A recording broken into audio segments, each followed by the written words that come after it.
Welcome back to 8 Cubes. I'm KMBest. He's Lamby series. We talk about the 8 most important topics in Marvel Snap, and this week there's a lot of forward-looking conversations about the Fantastic Four First Steps season. We're going to start with Mr. Fantastic First Steps. He is a 2/2 with an end-of-turn ability that gives a card in your hand, chosen at random, either -1 cost or +2 power, making him sort of a better version of Phastos or a similar version of Surge or something like that. These are cards that are at least moderately playable in the case of Phastos to extremely playable in the case of Surge.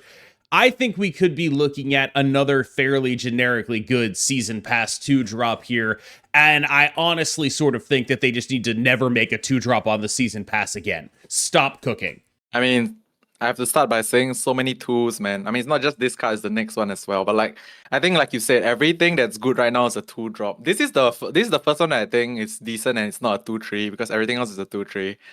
So this one I would say personally, just based on the current meta right now, I would really like the +2 over the -1, obviously, because the +2 just goes so well with all the buff stuff going on right now. And it's not just buffing one, right? Usually when you buff and the buff deck, it compounds. So this is that kind of deck. And also there's cards releasing that benefit from getting buffed as well. The -1 cost, I guess, decent. It only really matters when it comes to this kind of thing whereby you actually expend every single point of energy every turn. And I feel like, at least for now, the cards in the game already have no problem expending every single point of energy and doing their thing. So this card would probably, okay, not probably, this card definitely is better if it's just +2 power end of turn. But I guess it's still a decent card. Would you be playing? The thing about this card is you want to play this as early as possible, right? That's the same as Merlin. That's the same as probably the next card as well. That's the same as this card is in a very highly contested slot right now, and so I think by nature of the fact that there's so many of these 2 drops that you want to play early, this card is like good, but it's very difficult, I would say, to build a cohesive deck because you have so many tools, and then what's your like top end if you need to run all these tools, you know? So it's gonna be a bit difficult to fit everything in, but I do think this is for sure a good card. One thing I really want to jump off is the +2 versus the -1, because I agree with you, but I think there's like a thing that was left unsaid there, which is you don't deck build around a -1. You deck build around a +2. And so everything this guy is going to be being played with is going to be stuff that is good with buffs, because there's just not stuff that scales with discounts the way that things scale with buffs. There's no Sebastian Shaw that gets +2 power whenever you give it negative cost. Thank God, that's a terrible design. So this is the kind of thing where you're often going to be hoping for the +2 as a consequence of like what the cards in the game are and what cards you're putting in the deck with this. But there is a world, like I've been recently playing a deck that's like a brood deck that just also has the Zabu Shang Ench stuff in there. And there's a world where that kind of stuff is like legitimately relevant. The negative cost on any of your 4s means that it actually, like when you look at cards that scale with negative cost, the closest we have is like turn 3 Galacta and turn 6 cheap Shang Ench. Those are cards that quote unquote scale with negative cost. And I think that that's sort of what you're looking at if you're deck building around this guy, is you have your scalers with power and your scalers with cost, and he just makes sure that you can always play like Brood plus Shang final turn or whatever, that kind of stuff. So I do think he's quite strong. I think this is a card that is comparable to Surge. I think Surge is slightly better, but I think this guy I might just end up being wrong about that, because the margin of error there, it's definitely within the margin of error as to which one of these is better to me. Next up is Herbie, who is a card I'm going to try to read from memory, so please be impressed with me if I can pull this off. Herbie is a 2/3 with an ability that gives him a different activate ability every single turn. There are 4 activate abilities that he can pull from. I believe they're supposed to go in order similar to Nico, but I don't know if it's like literal order or it's just you can't get the same one twice, right? So I don't know if he goes 1, 2, 3, 4, which would be interesting flavor for a robot compared to Nico, a wild spellcaster, or if it is literally just these are the possibilities. It works the exact same as Nico. Either way, activate ability number 1, +2 energy. Activate ability number 2, give 2 power to 2 different cards at each other location, a total of 2 power. So 1 +1 to 2 different cards at each other location. So it'll be a total of 4 power. Then make a rock, set its power to 4, then double this card's power. Pretty sure I got it all right. Yeah, so the only thing you got wrong was that the first one, it's next turn get +2 energy, but it's the same thing. It's the same thing. You just said dare plus. you? I know it's the same. It's just the same. Did you think okay. that it was giving you +2 energy? Come on. I mean, think about it. If you play this card and you get +2 energy now, you get to use all the mana now. So it's like a thing. Yeah, but there's that. They couldn't do that. You can't activate I an ability. know. I know. I'm just saying. Like I mean, like even if like the following thing you get the spell and then you get the effect and then you get +2 energy on the same turn. Okay, now I'm just kidding. But all right. Anyway, so Herbie, I really like this card, but once again the problem is so many tools, man.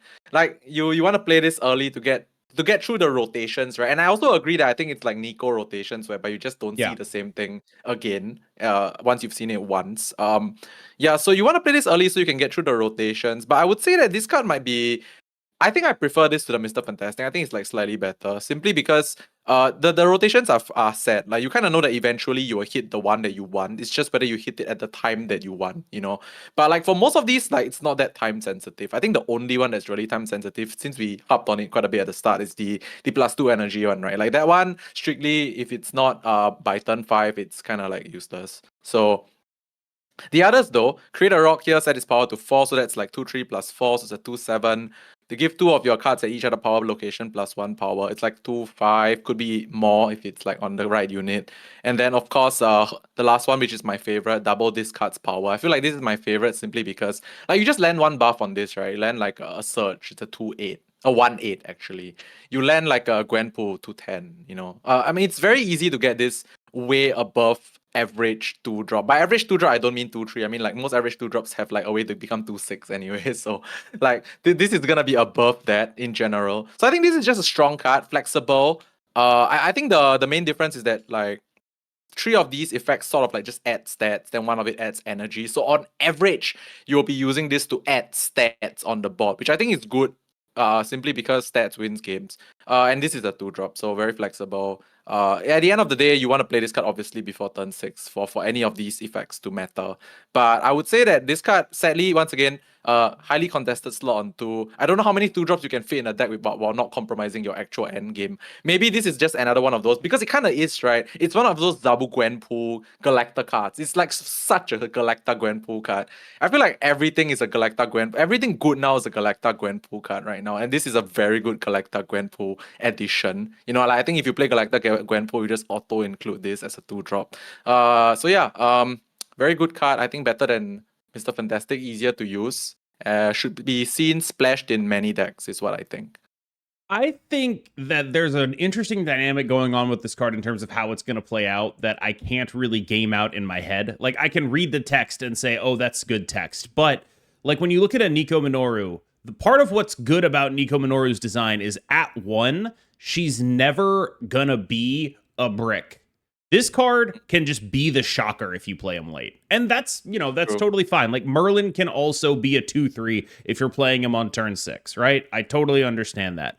But this guy can just be a 2/3 if you're playing him on 5 and you roll +2 energy on turn 6. Like, there are multiple ways for this to just be like, oh, wow, I just totally blew it. Like, and so I think this card is good. I don't want to sit here and act like it's not good. The floor on this card is high because there's not nearly as much variance built into this card in terms of outcomes as there are into Nico. Like, you could just roll a bunch of bad Nico stuff and just be like, well, I drew Nico, but she's asking me to move stuff. She's a 1/2. I hate it, right? But the ceiling is also lower. There's nothing on this that is as strong as Destroy Draw 2. I don't really think there's anything on this that's as strong as Make a Thing a Demon, even a lot of the time. Yeah. So it's an interesting approach that I think balances out what Nico is with what this card wants to be. And obviously there's a lot of good flavor here, right? Like, it's got 4 helpful protocols. It's the Fantastic Four's robot. Like, I get it. It's doing something cool here. But I also think that, like, the word helpful is doing a lot of work here because all of these have a pretty high floor. These are all just like baseline, worst case scenario, a couple of power. And I think that's a good thing to be. Moving on to Fantasticar in the, presumably, we don't actually know yet, premium season pass 4/7. Fantasticar also has an activate ability that gives +2 power to all of your end of turn cards. My best guess is that this card will not end up being relevant until the end of the season when Invisible Woman First Steps comes out and we start playing, Invisible Woman First Steps, all the First Steps cards, maybe a Doom 2099, Makari, and Hydra Bob in whatever pile that looks like that, right? Until that happens, you're kind of looking at season by or week by week across the season. Maybe Fantasticar gets a little bit better, a little bit better, a little bit better. But I think you don't really start making the end of turn deck until you have all the cards from the Fantastic Four season, which is good news for people who wanted to skip this, because by the time Invisible Woman First Steps comes out, you will be able to get this card on you will have to wait a week, but you will be able to get this card in the Series 4 packs, and that'll be fine. I don't necessarily think that this is a good acquisition model, though. It bothers me very specifically that there is I don't think it's necessarily bad for them to put a second card on the season pass. I just wish there was another way for that card to be acquired, because I'm paying money for the ability to pay money for another card. And it's I would feel a lot better about this if it was just a $10 card. I would feel, I know that sounds insane because people don't necessarily love that, but I would feel way better about it if it was just this card is $10 compared to I pay $10 to earn the right to pay $10 for this card. It just feels like that extra hoop makes me a little bit more down on this methodology of card sales than anything ever could. Yeah, I think I mostly agree with that. Also one thing I noticed after looking through some of the card text is that Mr. Fantastic probably just is okay. Obviously, when we are talking about a full Fantastic First Steps deck, I feel like Mr. Fantastic is mostly just there because he has the text that says end of turn. Because if you look at Fantasticar and then you look at Invisible Woman, right, both of those are not actually end of turn cards. They give buffs to end of turn cards, so you actually don't really have that many end of turn cards available. Obviously, Hydra Bomb is one of them, which is not a Fantastic Four card, but it's a 1-drop. It's a 1/4. So yeah, you play it anyway. So I think the car by nature is it's auto include in the end of turn deck for whenever it's gonna be relevant, and it scales quite greatly. Right on turn 6, you click this, then you click Invisible Woman, or you click Invisible Woman and you click this, and then everything just goes boom stats, right? So that makes kind of a lot of sense. It's a 4/7. You can't really feel bad about playing this card ever. I honestly think that maybe I'm less high on this whole end of turn deck than I was in the previous video. Because in the previous video, I was like, everything synergizes together, everything gets buffed. But you're actually not buffing that many things. You're buffing some very specific things that have to be drawn by a specific time and all that kind of thing, So maybe the deck's not that great. Maybe we don't have to play a Fantastica deck or a First Steps deck to be part of the meta. I mean, it's an obvious class identity which they are pushing, which is great, because I like the fact that we talked about it in the previous video as well. We like identities in this game. But maybe this identity is not that strong. Maybe it's not exactly something that you must play to compete in the meta. I think this card is closer to Scarlet Spider than it is to something really strong. But it's probably a little better than that. And I think the question you want to be asking yourself is how much better than a Scarlet Spider is it? How often are you getting the greater output? And how many of the Scarlet Spider downsides, i.e. being totally unplayable in certain situations, still apply to this card?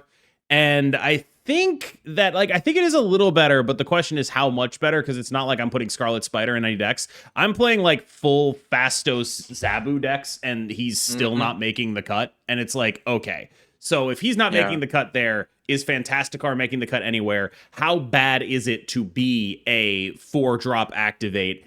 And even though 4/7 is great stats, and we have a whole section on here that's Nerf Zabu, and we'll get into 4/7 stuff a bit later when we get into that section, it's just I find it really hard to believe that this is the thing that you're going to be doing and that it's going to be super busted. Maybe if we had old Sandman and old Doom 2099 lying around or something like that, but we don't. And so I just find it a little hard to believe. Do you think, and I think this is probably true, do you think Doom 2099 and this one, these First Steps cards were conceptualized around the same time? Because they kind of have synergy, right? That's the final topic. We can't skip ahead. I forgot. Moving on to Clea in review. Now, I'm still a little bit higher on her than I think a lot of other people are, in large part because, like, very specifically, if you're ever going to play, like, the Mysterio and buff your Mysterio deck, she is the one drop you play in that deck. Like, if you're ever playing the deck we sort of colloquially nicknamed the Cook, you know the one where you're doing Mysterio and, like, Gwenpool and Sasquatch. If you're ever playing that, I'm fairly sure Clea goes in it. That means that she just sort of naturally has a home in a deck that is like, it's never actively going to be bad. Whether it makes the tier list or not, because it might be like the third or fourth best deck in its own niche, it's just going to be a good and playable deck. You're going to have a positive win rate with it. It's going to be fine. And I think that gives her a higher floor than a lot of other cards, just because that deck just doesn't have one drops that it typically wants very much. And that giving them that one drop does matter. And I also think that it is a card off, which is to say, in the future, if they ever make another Nakia, this is a card that gets dramatically better. And I think a lot of people cope stuff like that with cards, and it's entirely possible that I'm coping here, right? A lot of people say, like, oh, if they make something else, this card can only get better in the future. But I think they often say that stuff with really open-ended cards. They say it about, like, Firehair or Grandmaster or Absorbing Man or whatever. And that's not what we're talking about. That's like, there's not a specific vision of what the card actually is that makes it better. It's just like, how could it possibly get worse? This is like, there is a specific card where it's like, if we had a second Nakia that was actually meaningfully buffing your whole hand. Like, if I could play Nakia into Nakia and get buffs on Mysterio, if there was like a 2-drop Nakia or anything like that, where it was just like, oh my god, my Mysterio is going to be so big, and I'm getting all these Clea spells, and then my turn 5 is Mysterio, 2 Clea spells, and a Clea. Like, that's insane. I really want to do that with a Sasquatch. So I'm probably a little too high on her, but I like her. Yeah, okay, so the deck that you mentioned actually...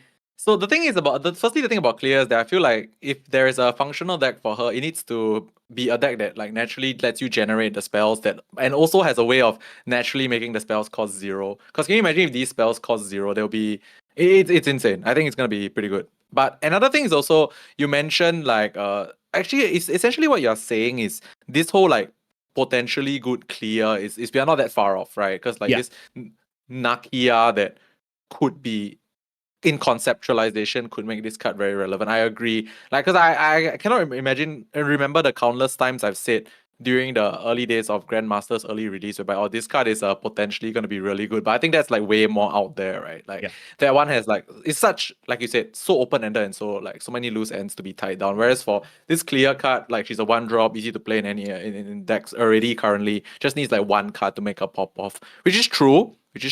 But the problem is currently, like, I did this like random question in my Discord. I was just asking, like, so what are you guys thinking of Clea right now? Most of the people that replied were like, oh, this card is not being played. I tried putting this card in X deck, it doesn't work, that kind of thing right now. Yeah, so I think you're quite correct in the sense whereby she just needs a bit more support. You know, just like cards that naturally glue her into shells just a little bit more. But I do agree. I don't think she's fantastic right now at all. Like what decks would like actually play her right now that would really see an impact from her inclusion? That's my question. It is just the Mysterio on 5 into Sasquatch stuff. Like, that is like very specifically where like A, there's overlap between what she wants to do and what that deck already wants to do, and B, there's overlap between what she gives you as payoff and what that deck already wants to do, which is play a lot of cheap stuff on 5, right? And so that is generally what sticks out to me, where it's like, in those games where I am able to Nakia into Gwenpool and get procs on Clea and like play a big Mysterio and do all that, like, that is legitimately actually good. There is not another 1-drop I would prefer playing. It is just good. But in every other shell, you're like forced to go out of your way to invest in Clea. Yep. And that is because we do not have that other Nakia or whatever. It is because we don't have access to that stuff. And since those cards don't exist, people are going out of their way to invest in it. And when you go out of your way to invest in a 1-drop, you're almost certainly doing something that is bad because it's a 1-drop. Why are you going out of your way to invest in a 1-drop? That's a ridiculous thing to do. Go out of your way to invest in something better than a 1-drop, right? And so that's why the opinion of her is so low, is people are hyper investing in a card that is never going to pay you off for hyper investing because we don't have the tools to do a minimum investment in her. We just don't have that ability. Yeah, I want to echo that point just for a little bit because I think the only time, or like at least now, like us investing in a 1-drop quite greatly and it paying off, it's really just the hood, right? The whole Victoria hand deck really wants multiple hoods, but that's very obvious because you get 1/6s that are not 1/6s, they're bigger than 1/6s. So that is like the minimum I would say that you wanna like be able to do to feel like it's good enough to invest in a 1-drop, and that's basically Victoria Hand Demon. Let's talk about a different 1-drop. I think that it's time for Zabu to go. I think that this would solve a lot of problems in the metagame. We talked about, it's Galactic Gwenpool, Galactic Gwenpool, Galactic Gwenpool, Shang-Chi Enchantress, Shang-Chi Enchantress, Shang-Chi Enchantress. These cards all have one thing in common, and it's that Zabu allows you to play multiples of them on the final turn of the game. And I just want to get rid of it. My pitch, and I've been workshopping this one for a little bit now. Here's the pitch. Zabu affects 5-drops now. That's my pitch. Is that just like off the top of your head a change, or to see to see if it's gonna be better, or do you think that like the fact that it's affecting 4-drops makes it too powerful? There's two things going on here. The first is the fact is that it's very hard to make a good 5-drop in Marvel Snap because you can never play 2 5-drops on the final turn of the game. So the 5-drop is always just getting dropped on 5. And it's like, okay, well, that's my 5-drop. I hope it doesn't get interacted with in any meaningful way. And so there's only 2 types of 5-drops, Devil Dinosaurs and Legions. That's just how it works. Every 5-drop is one of those 2 things. Part of that is that there's a pressure being exerted on 5-drops by the fact that these 4-drop scalers, when you Zabu them, are so much better than them, like a Gwenpool on 3, a Galacta on 3, those are just way better, but also by the 4-drop interaction being way better than them, i.e., I play a Ronin, it gets shanged or enched, I feel like an idiot, I have lost out on the energy in that, and they probably also played that card for 3, depending on like what it is they were doing, right? So I think you're right. I think I don't want it affecting 4s, definitely, like locked in on that. But I also think that the dynamic of making it affect 5s could be an interesting and fun one instead. Yeah, and I think if you choose to make it affect 6s, it's probably just bad. Anyway, and affecting 3s is probably too strong. Yeah, you cannot make that a Silver Surfer. Yeah, you cannot can't make do it. that. It's insane. Playing it is insane. But yeah, no, I think mainly it's really like to me when I think of Zabu allowing me to play a 4 on 3, it's really just Galacta, but like that's the whole reason why they had to nerf Galacta anyway, because Galacta is too strong of a card, right? And also allowing you to fit tech cards in on the final turn, which is I know there's Enchantress, but it's really just Shang-Chi. It's really just Shang-Chi being the beast that he is for the longest time already. But yeah, so I guess I don't know about the affecting 5 strictly. I like your argument, it makes sense. But I do think Zabu can get nerfed in a multitude of ways, right? Like no, we're not gonna suggest 1/1 Zabu with the same effect. You will still play the card. It's like playing 2/1 Psylocke instead of 2/2 Psylocke in the past. You will still play the card. So I think maybe the 5-drop nerf makes sense. Maybe just affecting only one for the next 4 costs that you play also, I guess, makes sense. But yeah, I do agree with the nerf Zabu thing, simply because like the quality of 4s right now that are being played early is super high. Funny thing is though, Fantasticar is not one of them, by the way. Fantasticar, you don't have to play it on 3. So there's one new 4-drop that doesn't really care about Zabu, I think. The next 2 topics are tied together. When I look at this season, the most likely outcome I see is that Reed Richards, Mr. Fantastic, and Johnny Storm, the Human Torch, those 2 end up going in some sort of buff deck, as opposed to a deck playing all the Fantastic Four cards. So I wanted to talk about each of those possibilities in line with each other. So we're going to start with the buff deck, right? I think this deck already kind of exists. I am currently playing the like unironic 2025 America Chavez, who is very mediocre. Don't want to stand by her, but she is in the deck. But we're playing like a Zabu. You stop me if you've heard this before.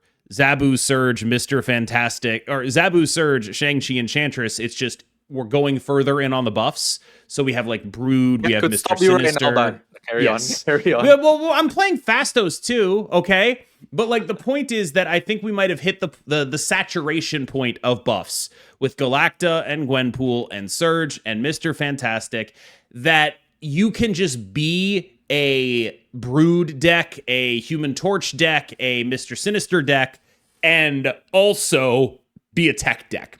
And so that is sort of where my head is at for like, what is this upcoming metagame going to look like? I think it'll look a lot like that deck, but with Mr. Fantastic and the Human Torch in it. And that is also a pretty big impetus for like, I think we need to do something about Zabu, because like it is just, why does this deck get to play 4/4s? Because of Zabu and Surge. Like it gets to, right?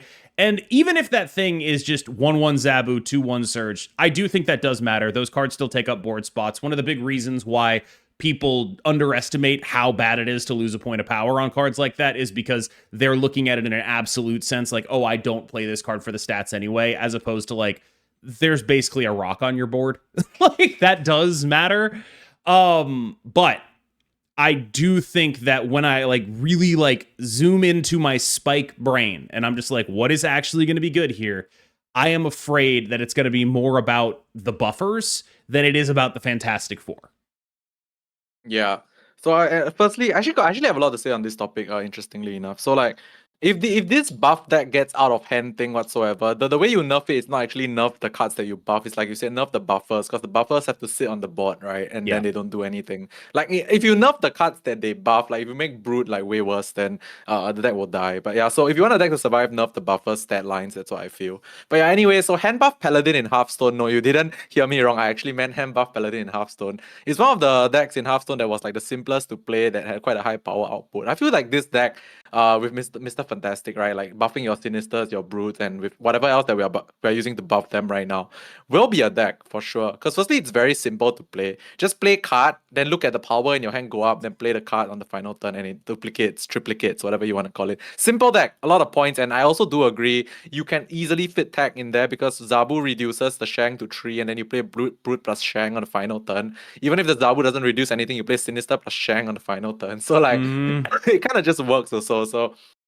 the deck is simple enough to build, conceptualize, and it's a lot of points that can also fit tech. So I think it's going to be relevant. And I guess that will be Mr. Fantastic First Step's first relevant home. Because I actually have no idea how the like full-blown first steps that will fully look like, because we haven't got a chance to try that yet. But we've gotten a chance to see how buff decks work. So yeah, I think Mr. Fantastic easily goes in the buff deck. I think it's going to be quite strong. Tight slots though, as we mentioned in the two slot, but I will see. Well, it's a good thing he's so flexible then, because I also wanted to talk about the Fantastic Four deck. Like, is there going to be a Fantastic Four deck coming out of the season? Because the way this season is structured, if you think there is going to be a Fantastic Four deck, like a deck that requires all of these cards, it's going to ask you to buy a lot of cards. My instinct is that is not going to happen. My instinct is it's much more likely for the previous deck to be good than it is for there to be a deck running all of the new Fantastic Four that is actively good. That is where my head is at. I'm not positive on it, but I do think that is a pretty likely outcome. The most likely outcome for me is like you see a decent amount of Human Torch, you see a lot of Reed Richards, you see a decent amount of Herbie, and then not nearly so much of the Thing and the Invisible Woman. Again, we'll talk a little bit about Invisible Woman specifically because there's the other half of this package, but my instinct is that the buff half of this package is a little bit stronger than the end of turn half of this package. And so I think that likely it's going to be buff being the thing that comes out of this season. That's where the strong cards are, as opposed to the end of turn synergies. It's possible that it ends up being both, but I don't know how we'd get there. Yeah, so I was looking at the Fantastic Four cards. To be honest, I do think actually a bit different from what you were assuming. I do think that a full Fantastic Four deck can be conceptualized and can be around. Because firstly, the cards' raw stats are good. Like you can just play them on curve.